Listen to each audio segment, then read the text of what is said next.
Hey guys, it's great to see you from sunny California. I know you guys are jealous, but I have a story for you. Online real estate giant Zillow is the latest company to receive backlash for its role in the U.S. housing market after a video went viral on social media. Las Vegas real estate agent Sean Gotcher posted this on TikTok. What if there was a company that everybody knew of to look for houses, and everybody goes on there and searches for houses when they're bored and stuff, and so that company, they just sit back and they just collect all the data. They just know what zip code is looking at what zip code and how much those people can afford. Everyone's looking at this one zip code and everybody seems to be able to afford this certain amount. And let's say that billion-dollar company uses that information to go into that zip code and start purchasing houses. Because the people that are selling their houses, even though they sell it for a little bit less sometimes than what the home could actually be worth, and they pay these high fees to this billion-dollar company, it's a convenience factor. So this company's scooping up houses less than what they actually could cost.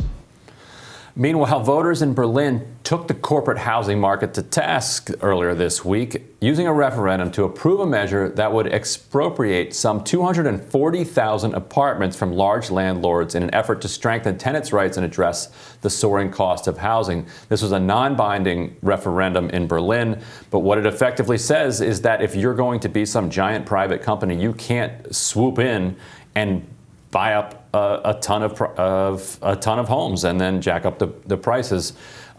Kim, do you think that this Zillow news will push the debate in that direction here? You know, it's really interesting what Zillow's trying to do. They kind of came back at this and said, no, we're not really doing this. We're just trying to make home selling easy. So we go and we buy a house from a seller rather than them having to get it ready themselves, and rather than them having to, put it on the market and deal with it, we'll just buy it up.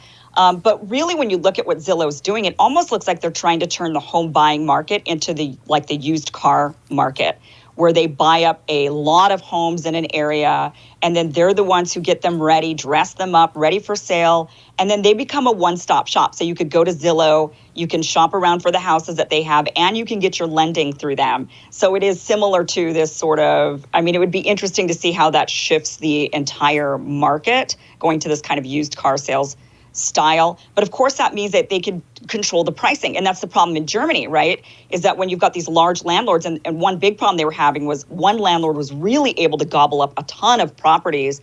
And then that landlord would be able to control the market and the pricing of the rent in the market. So, this idea of, well, the government needs to intervene and take over so that the government controls the pricing rather than a private company. I'm sure Robby's not going to like that idea very much, right, Robby? You're making me sick to my stomach. But the major problem with out of control the cost of housing is limited supply, which is a government problem because of the artificial constraint on the supply because of zoning. You can't, in DC, you can't build buildings of a certain height, so there's not enough buildings because people want to live here. California has all sorts of, this is zoned for residents. You can't have large apartment buildings. The local activists fight any sort of effort to build new stuff anywhere, and the government gives in. So this is actually this is a significant problem. And I'm sure Zillow's doing that sounds worrisome, but the really big problem is we need to build more houses, and we can't because the government won't let anyone do it.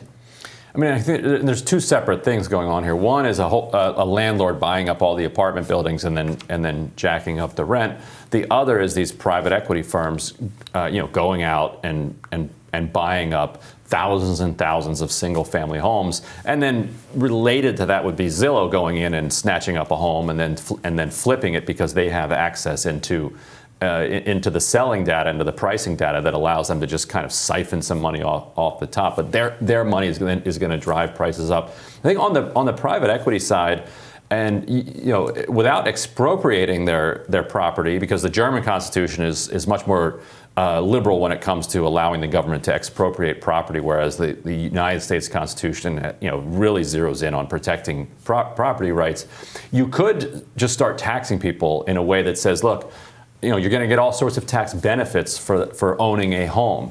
But then if you own a second home or a third or fourth or fifth, each home after that, that you own, you're going to start paying tax consequences. We're not going to encourage that. We're not going to ban it, but we're not going to encourage you to do that either. Kim, do you think that approach could start to fly, like the second, third, fourth, and 4,000th homeowner tax?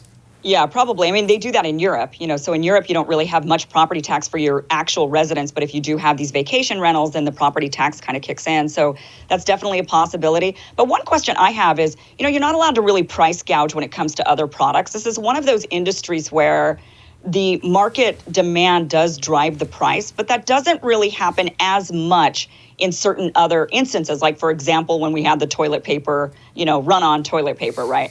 Grocery stores weren't then allowed to go in and start price gouging the toilet paper, or water is like a big one. When there's a run on water, then it's, you can't go in and then start saying, okay, well, now the bottle of water that was $1 is now going to be $25. But in the housing market and in the rental market, it does work like that. And I just wonder if there should be more controls on that aspect of it. Rather than it being like, hey, the demand drives the price, maybe it should be first come, first serve sort of a thing. And you get it at this price rather than, 20 people want it, so I'm going to just keep gouging it until I get the highest bidder. Yeah, I mean, but they have that enormous power because there aren't enough houses. We need to build more houses that would easily solve this problem. And it's liberals, it's progressives who fight this every time someone wants to come in, buy some property, and build like a new apartment complex. You'll have local progressive, liberal, non-racist, anti-racist people say, no, this is a historical, they'll get it designated a historical landmark, and then you can't do anything with it. This happens all the time. It's a government problem. It really is. Yeah, I think we can all agree we need more housing, and we also need to crack down on private equity. Is that where we all landed on that? All right. Where we all landed on. I don't know about Germans, the German government grabbing property from people. It's a little scary to me. I don't know. It's been a bad history of different subject. Maybe we can all agree that we want lower rent. Okay. We want lower home prices and lower rent. Maybe we can agree on that. Let's go with that. We'll leave it there, and we'll have more Rising right after this.